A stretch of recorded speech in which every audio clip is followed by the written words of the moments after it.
Well, good morning. Hi, nice to see you all.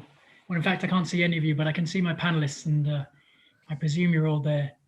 My name is David Millard, and I work for BIM. As you can see, we have 4 panelists on today. Myself, Lucy Watson, also with BIM, Sarah Hotchkiss, and Ross Campbell from Cybercolloids. For myself, I'm the Southern Regional Officer for BIM. We in the regional offices are the first point of contact for the industry, working in our communities, which today is so relevant. So why are we here? As part of the Bioeconomy Week 2020, we've invited you to attend this webinar to launch our biorefinery report, scoping a seaweed biorefinery concept for Ireland. Present during this webinar will be the 4 panelists you can see. This report was commissioned in late 2019 and highlights the potential to increase the value of Irish seaweed by focusing on its use as an ingredient at the wholesale level for food, pharmaceutical, and cosmetic industries.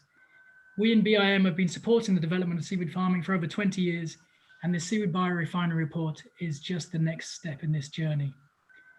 Ireland Inc.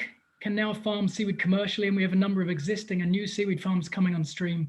But our challenge is to make this these ventures profitable, to become market-led, and hence the requirement to address the possibility of a biorefinery. On a personal level, I am passionate about seaweed, becoming a bit of an obsession in these days. And for those of like minds, this report is fascinating. And I'm looking forward to the presentation and the following Q&A. A little bit of housekeeping. This webinar is being recorded, and a link to the recording will be circulated after the event. This is a short session, and so we'll try our best to stay to time, and we hope to end at 10:45.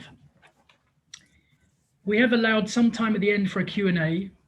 At the bottom of your screen, if you hover your mouse over the bottom of your screen, you can click on Q&A and submit questions throughout the webinar. That'll be much better than at the end, and then we can deal with the questions as we see fit. We will respond to many questions as possible during the call, but we will provide email addresses for each of the panelists so that you can contact them after the event. If for any reason you're not able to see the full screen, you can change your view options at the top of Zoom, and you can click on 100%, and that'll allow you to view the slides in full. So first up, we have Ross Campbell. Ross Campbell is director and co-founder of Cybercolloids Limited. He has more than 40 years experience in chemicals and food ingredients manufacturing. For the past decade, he has also been working on biotechnology, processing, and valorization of waste streams. With his strong industry experiences, Ross is very much driven to ensure commercial success for R&D and new product development projects. Since its founding in 2002, Cybercolloids has become a well-recognized contract research to business development company specializing in polysaccharide and protein chemistry for food, texture, and nutrition. Prior to co-founding Cybercolloids, Ross worked for a number of different companies in various roles, including Dow Corning and 3M, all involving polymers for many industrial applications. He then joined Unilever's food ingredient division, now part of Kerry Group, where he headed the food gums business unit. So I'm going to hand over to Ross. Good morning. I hope you can hear me and see me, because that's what I'm supposed to be doing. And I'm going to give you a little introduction to Cybercolloids and then set the seaweed market at a global basis in scope. So Cybercolloids, who are we? Well, we started nearly 20 years ago with 4 ex-Unilever scientists. We were specialized at that time in hydrocolloids, or water-soluble polymers. And today, though, we are much more fixed on, as was said in the introduction, valorizing different biomasses to extract bioactives for nutrition and to end up with a food fiber. So we can make fibers from citrus, we can make fibers from apple, or any fruits and veg. We have a global footprint from customers from China to USA and Norway to India, and multinationals to family companies. We specialize basically in polysaccharide and protein chemistry, looking at ways of optimizing the biomass. One of my mantras from a past is that as a chemist, I was stupid. I extracted things from nature and I threw everything else away. Whereas now I say, stop thinking like a chemist, think like a chef. Look at the 100% of the biomass, think holistically, what can we get out of that particular biomass in its entirety and have zero waste. As a company, what we're offering is we're project-driven, research and development, process development, manufacturing, tool manufacturing opportunities, business development, and developing sourcing strategies for suppliers. We give market support to clients after we've maybe finished a project. We will help position their product in the market. We don't do any sales, but we'll give sales support, regulatory expertise, and project management. So an example of some of the projects we have around the place: a new cellulosic fat replacer coming out of Norway, which was coming from a company called Beauregard. Novel snack product, new carrageenan factory in Indonesia, a biomodified guar from India, novel confection coming out of a company in the States, extracts, protein extracts. We're working on different plant proteins at the moment, which is all the rage as the millennials move away from dairy proteins. So we're getting involved in that space. A carrot extract for an immune enhancer. You don't believe that when your granny told you to eat carrots, she was right. Carrots is full of good stuff that keeps you healthy and well. And then we have citrus and carrot fibers. And then we also play in the European space, where we've been quite successful with 2 2020 projects and 5 FP7 projects. So quite a broad activity covering a number of disciplines. And I think what we bring to the party is a commercial focus. We're not interested in publishing papers and patents. We're interested in our clients' success and making money. So the seaweed global industry, it's a huge industry dominated basically by cultivated biomass in China and Asia. We're only at the starting blocks here in Europe and in the Americas. So we've a lot to do and a lot to learn. But it's a very, very active market worldwide. And the major place is in sea vegetables. It's smallish enough in Europe. Hydrocolloids, the market I came from, is 1.2 million. That's things like carrageenan, agar, and alginates you'll see on your food labels. Biostimulants is a very interesting and growing area where people are growing the seaweed, and they're squeezing the juice out and selling it into against the chemical agri market. And then there's pet food and aquatic feed. So that's basically me done. I'm going to be handing over to Sarah, who is a marine biologist, member of our team for 10 or 15 years. I don't know, but too long. Sarah, over to you. Sarah, can I just jump in for 1 second? Yep. Go for it. Yes. So you do have control of your own screen. If you can't see the presenter in the format that you want, you can minimize different screens. You can move things around. I would really encourage you as much as possible to submit some questions. I don't see any questions at the moment, but it would be very handy if we had questions as we're going along rather than a big rush at the end. So I leave over to Sarah now. Thanks, Dave. Can you hear me okay? Yep. Yeah, and you can see my screen okay. Yep. Okay. Well, good morning, everyone. Well, I'm going to give you a very brief overview of some of the key issues that we covered in the report. And I'm sure Dave will tell you where and how you can get hold of a copy of that report later.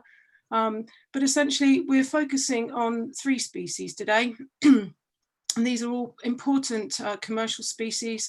They do occur naturally around the coast of Ireland, but they're cultivated in Ireland, and Ireland are actually very good at cultivating these 3 species. Hence, they are the focus of the report. So we've got sugar kelp, scientific name is Saccharina. We have the winged kelp, Alaria, and then the oar kelp, Laminaria. So I thought it'd better start really with a definition of biorefinery. What is a seaweed biorefinery? Well, essentially, a biorefinery is a facility that converts biomass into a variety of end products. And those end products can be fed into various market sectors, whether it's food, feed, chemicals, or biomaterials. And as the name itself suggests, refinery, also energy carriers or fuels. Now, it's typically a cascading or an integrated approach to deliver multiple product streams. The focus is on sustainable and resource efficient processing, but the overall aim is to maximize the use of the biomass, the value of the biomass, and to minimize the waste. So just a couple of typical approaches. I mean, these are not exclusive. There are many different forms of a biorefinery. But if we look at the top scenario, that's an energy and or materials driven biorefinery. And the basis really for the whole approach to looking at seaweed in biorefinery was to look at generating biofuels. So this type of biorefinery would take the raw material, whether it's whole seaweed or process streams, residues from other processing, and then literally smash it down into its component parts. The individual components are then converted in some way, whether it's chemical or through the use of microbes. And then important components are then recovered, purified, and you typically end up with things like chemicals or the biofuels, biopolymers, and minerals with this approach.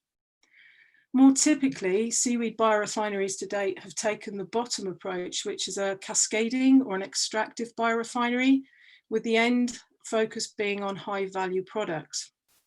So again, you take the whole seaweed, and then usually there's some kind of pre-treatment, and typically this is to separate the soluble from the non-soluble fraction, or the liquid from the solid fraction, using a variety of extraction processes, and you do this sequentially. The individual components then are recovered, and you end up with high value products such as the polyphenols, and then carbohydrates and sugars that have market value. Alginate, Ross has already mentioned, and also the proteins. So these two approaches can be integrated, and you'll see in the report there's a lot more detail on how flexible the approach can be. So if you're going to build a biorefinery, then what do you need to consider? And today we're just going to think about the three key considerations. So that's the biomass supply, potential products, and what approach to take. So is the Irish resource suitable for a biorefinery approach? And I guess we should consider also whether a biorefinery approach would enhance the Irish seaweed value chain. And then what sort of approach should we take, both for short-term gain and also planning for the future? So having a look at the biomass supply chain first, then really we need to know how much tonnage is going to be available, what's available now, what's available in the future, when and where is it available. And one of the things to realise with seaweed biomass is that it's highly seasonal, and the cultivation of these particular species is seasonal. So for most of Europe, there's one crop. In many places, there are multiple crops or even year-long cropping, but the norm is for one crop. So that means that you don't necessarily have biomass for processing all year round. We also need to consider the nature and composition of the biomass. So what are the key components that we would like to extract from this biomass? And again, seasonal variability plays a strong role here, because you find that the components of different seaweeds vary across the year. They also vary between plants and plants grown in different locations. What format will we take this seaweed in? Will we deal with it fresh or frozen? Will we dry it, or will we ensile it? And ensiling seems to be a favoured approach at the moment. It means that you can grow your seaweed and store it for processing at a later time. And also we need to consider the logistics of harvest, the storage and the transport. So what is the Irish resource? Well, at the moment, our resource is based on wild and cultivated seaweed. There are about 43 companies in the value chain at the moment, and statistics estimate this to be worth about 37 million euros in export. But Ireland's still reliant on imported seaweed, and we're still essentially a wild harvest industry. Latest figures are for about 40 wet tons of seaweed, and I'm going to use the abbreviation WT for wet tons now for the rest of the presentation. So all tonnage is wet unless it states otherwise. And the value for this is about 40,000. Currently about 150 hectares of licensed space for farming, but this is rising, interest is rising, And we're hoping that the estimated yield in the next 5 years will rise to about 900 wet tonnes. So putting this in the wider context, as Ross has already said, the global industry is worth about, is in the range of about 30 million wet tonnes of seaweed. So Ireland is very small at the moment. In Europe, the biggest cultivators are Norway and France. Both of those are cultivating Saccharina. France also cultivates another kelp, Undaria. But elsewhere in Europe, farming is typically at the scale of tens of wet tonnes, although there are lots of plans for this to be scaled up to hundreds of wet tonnes for different operators. And Saccharina and Laminaria are the two favoured species. But there are big plans for large multi-million wet tonnes offshore multi-use farms, particularly in the North Sea, where they're implementing huge wind farms and the use of that infrastructure for aquaculture. So what's the likely supply chain for an Irish biorefinery going to be? Well, initially it's going to be many small operators that will be supplying tens of tonnes of mixed biomass, but with the potential to supply hundreds of tonnes in the next 5 years and hopefully more in the future. We know that the supply is going to be seasonal unless we can implement year-round or at least extended cropping as is possible elsewhere. I guess there's the potential to supplement this with wild harvest biomass, but that would be different species. And we certainly have commercially interested seaweeds with interesting components. I'm not going to go into that in any great detail today. There's lots of detail in the report for you to read at a later stage. But at the moment, it's relatively small scale on a global perspective, at least in the next few years. So what are the likely markets and product streams that we would be addressing? Well, first of all, we need to know what are the current markets and what are the range and types of products that are available. And once we know that, then we can determine whether there are any specific needs that an Irish biorefinery could fill. Are there new markets that the Irish biorefinery could address? And in fact, is there anything different that Ireland has to offer?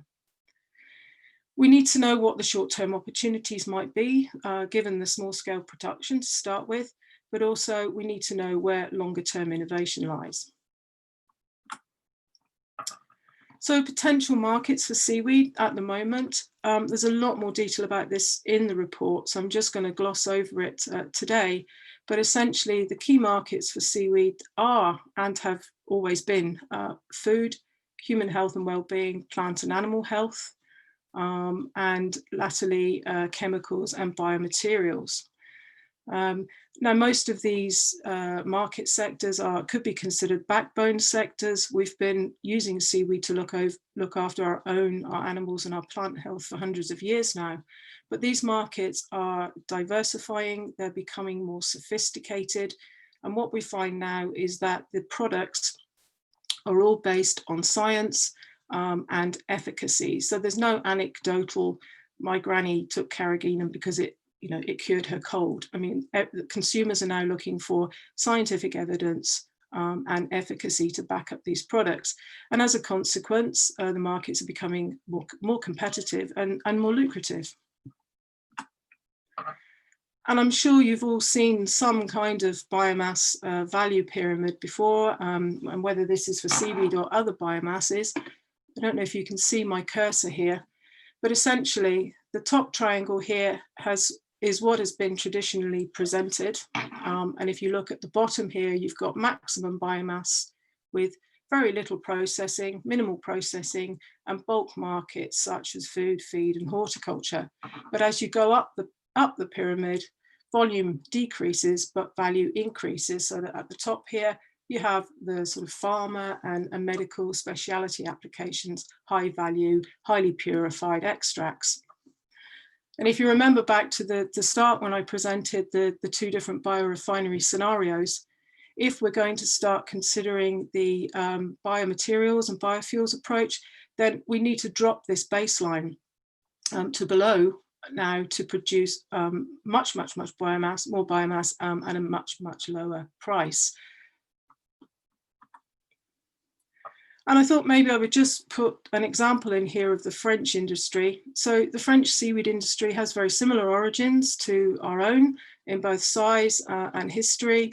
It's still predominantly wild harvest, although developing cultivation is a priority. But the French industry is currently much larger than the Irish. It employs 1,000 or more than 1,000 people and around twice as many companies. But the value of that market is 424 million, which is quite different from the Irish market at the moment.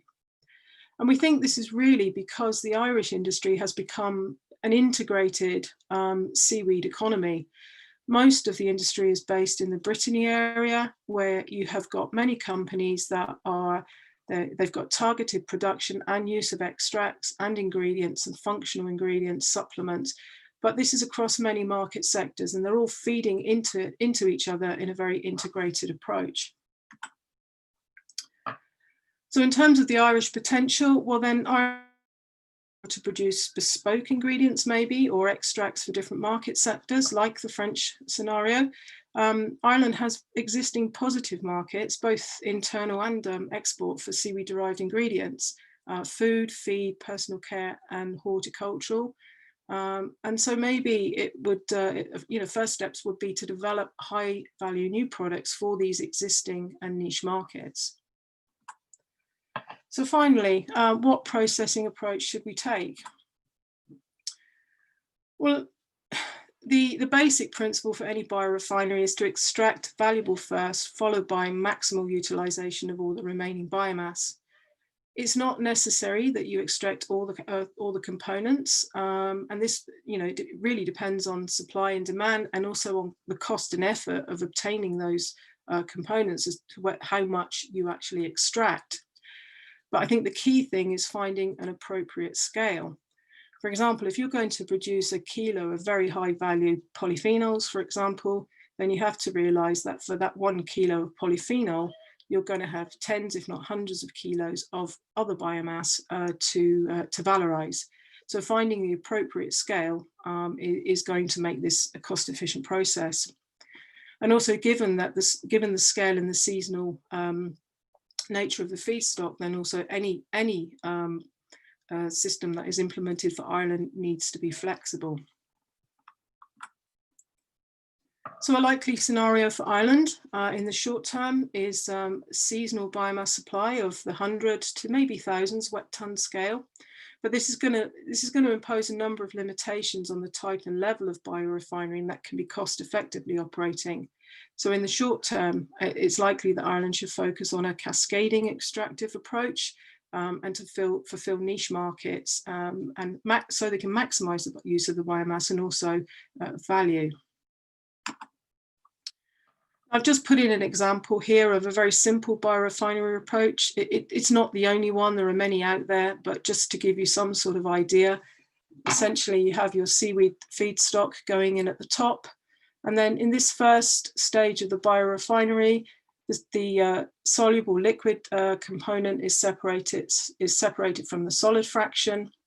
And then depending on how complicated or sophisticated you want the biorefinery to be, you can produce a range of crude extracts.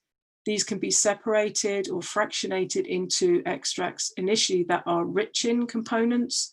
And then of course, if you want to go further, these can be further purified. Taking the solid residue, well, that can be valorized as is, as a fiber and protein rich solid, possibly in food or feed, or you could take that solid residue and further process it. As Ross mentioned, Cybercolloid has been active in developing fiber products from different plant biomasses. In fact, we've been working on seaweed fibers as well. So it's possible to maybe activate the alginate or extract the protein. So lots of options. And again, there's far more detail in the report. So is there potential for a biorefinery in Ireland? Well, there certainly is potential, but at the moment, scale and cost of feedstock are the limiting factors. However, Ireland has the necessary expertise to deal with this. We're very, very good at seaweed aquaculture, as Dave mentioned at the start. So we have the expertise that is needed to supply the feedstock. Ireland has existing positive markets and potential product streams.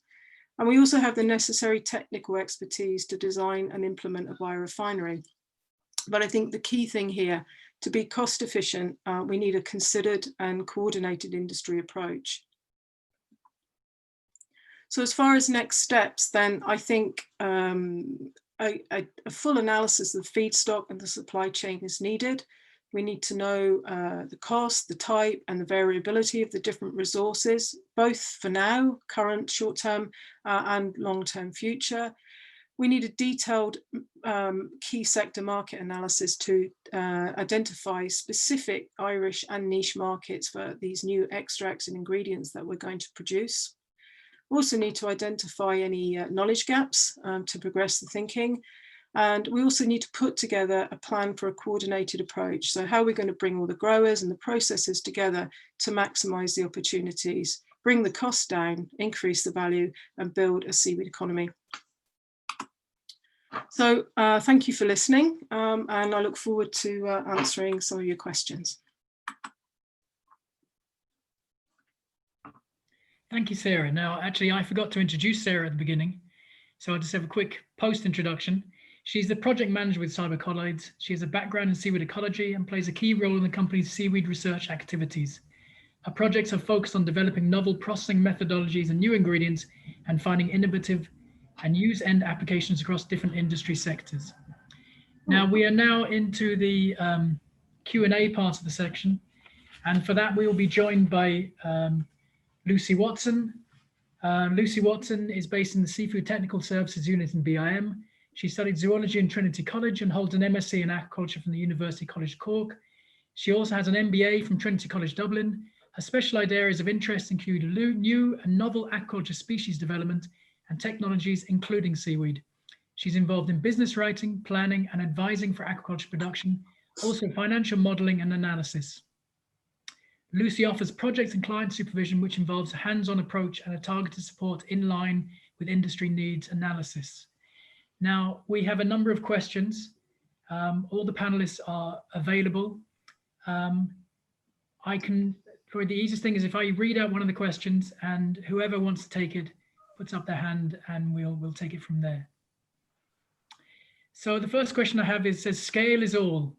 Government licenses restrict growth of industry in Ireland. Is cultivated seaweed licensing being addressed at government level? And that's from David. I can jump in there, Dave. Yep, perfect. Yeah, at the moment we have 230 hectares of licensed seaside capacity, and at a production capability of 5 tonnes per hectare, or possibly up to 10 tonnes per hectare, which is what we will be looking to achieve as we try new methods, grids, lattice arrangements at sea. We will be bringing production up to possibly 2,000 tonnes out of that 230 hectares. So bear that in mind. The licenses have come on stream. Unfortunately, there was delay in maybe the last 10 years, but 2018 and 2019, there were 300 determinations in each of those years on aquaculture licenses, and a number of big sites came on stream from the seaweed side, in particular in the southwest. So I would think that from the licensing side of things are pretty good at the moment.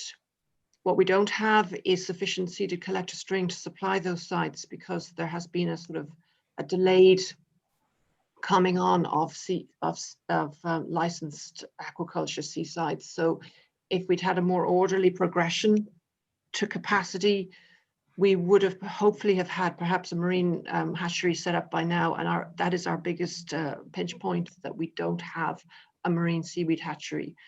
BIM has been supporting the seaweed industry back to 2004, and in that time we have gone to tender, and the work has been secured by Cartron Point Shellfish, Freddie O'Mahony, and all of our seeded collector string is available from that scheme to growers, and also in particular Alaria and Saccharina. And I saw a question there about Saccharina not being available under the BIM hatchery scheme, but that is, well, it's not really so, but we are market led, and in general the growers want Alaria. if you need Saccharina, you need to get that into the order book in the spring in order that Freddie can collect Saccharina sporophylls and initiate sporulations for Saccharina. But we haven't had demand for Saccharina, so that's why it has been left out. Just to say also that more recently, we have been looking at Palmaria and Porphyra, which are obviously much more valuable weeds. To our mind, the seeded collector string production for the brownweed, Zolaria and Saccharina is now sorted. And we'd like to see industry taking up the baton on those two species. We will continue next year, subject to approval of our work programs, to produce some seeded collector string for the brownweeds. It won't be as much as previously. And we will be looking more so at the Porphyra and Palmaria redweeds. Porphyra is no easy victory. Porphyra at the moment is the order of 500 tons of Porphyra on nori coming in from Asia into the European market for sea vegetables. It would be very nice to be able to link into that particular market, but we are ahead of what anybody else is doing, I would say, in Europe, but it's not an easy plant to manipulate in the hatchery.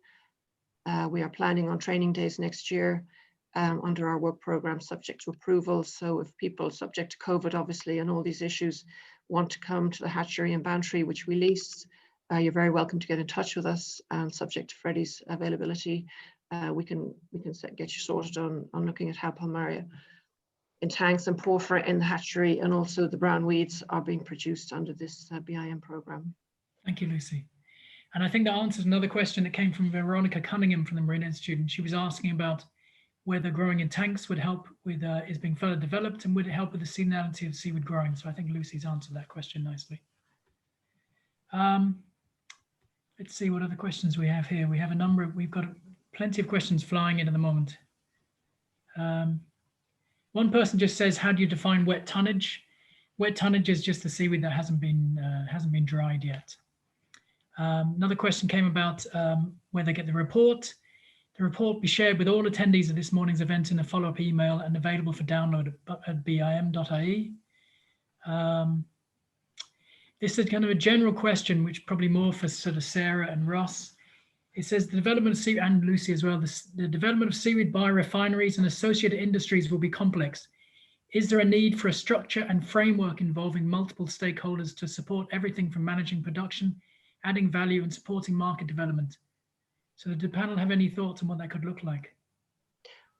I would jump in there as well to say that subject to, again, work programs and being approved, and the operational program, which will be coming under MFAF next year, because the EMFF is finishing up this year, we do propose to do a strategy, to look at a strategy for seaweed in particular, to look at the business to business side of things in respect of pharma and cosmetics and the market demand for those. That, of course, will be made available to everybody.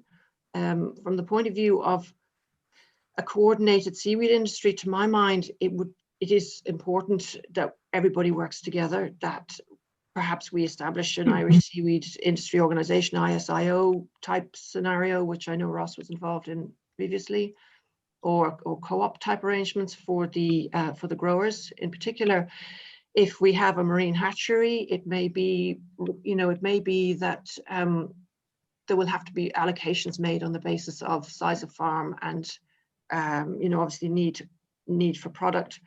There's the other offer or potential interest in perhaps sort of supply and buyback arrangements between people who are marketing seaweed, who may be able to, for instance, invest in a marine hatchery, supply to the farmer, and then have a buyback arrangement for product. There are many sort of investment type opportunities that I think should be looked at to provide investment and support to this, what is really an emerging sector here. And I would say is also an emerging sector in Europe. I've been to the Faroes. I've met Oliver Gregerson, who's doing the work on the ocean rainforest, and also been to the Netherlands and seen what they're doing with Mhara are doing over there. And whilst there are big plans, the money that's required to put in big expensive seaweed farms in the North Sea, where there's an enormous sort of fight for space, especially with COVID and the current economic climate. I just wonder whether these big farms will actually come to fruition. And we in Ireland have now of the order of 230 hectares of licensed seaside capacity. So there is an opportunity there for us to get in ahead of these other big projects, which have been talking for years, but to my mind, really haven't come to fruition. I'm just going to jump in there, Lucy, because we're very short on time, and I'm very keen to bring in Sarah and Ross. Sorry, before you move off that subject, could I just say that we have to learn from the Irish dairy cooperatives. They were all squabbling and fighting over different butters in different regions, prior to the growth of the Kerrys and the Glanbias. And there's no reason why the same type of model can't be used for growers to come together and pool their resources around a regional, or probably a regional processing facility. That's the only way it's going to go. Lucy mentioned that I was part of the ISIO. It's true.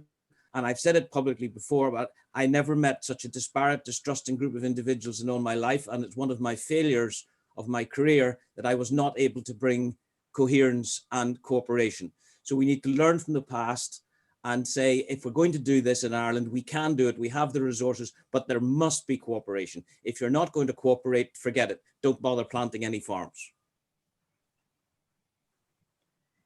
Thank you very much. Just from a purely practical perspective, if you have lots of small farmers producing small amounts initially, then it's not cost effective for individuals to be putting in a biorefinery. So you need to merge your biomass, as Ross says, into a collective facility, a regional facility, one or two facilities. But there's no point in individuals pursuing this, I don't think. Okay. I have another quick couple of questions. There's one saying, how does the value of product per hectare between seaweed farm longline and mussel farm longline compare? I mean, I'll just jump in there. At the moment, it does seem to be that per hectare that seaweed is of a lower value than mussels and salmon, but that's by the nature of the seaweed that it's going to take up a larger space. Now, there's another question here. Did the panel think there could be a role for FDI from other regions with more sophisticated and developed seaweed sectors, markets, supporting seaweed-focused biotech development in Ireland? I think maybe Sarah and Ross will lead in that one. Do you want me to repeat the question? Yes, please. Sorry. Do the panel think there could be a role for FDI from other regions with more sophisticated and developed seaweed sectors, markets, and supporting seaweed-focused biotech development in Ireland? I think that's more like asking the question.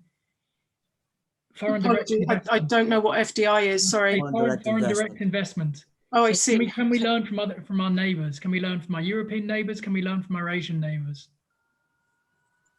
One for you, Ross, I think. I really don't know. I mean, the most active, the seaweeds that they're growing in Asia are more like the reds. They do the browns in China. So the reds in Asia, in Philippines, in Indonesia, they're cropping every 6 to 8 weeks. And there's only 4% of the Indonesian coastline is used. So, I mean, if there's going to be expansion for an Indonesian, he's going to do it in Indonesia. He's not going to come to Ireland. The challenge we have in Ireland is that we've, as has been said, we have the browns, and we crop for 2 or 3 months, or unless we do what the Islander does up in Rathlin, that they still manage to do 11 months a year, which is fantastic.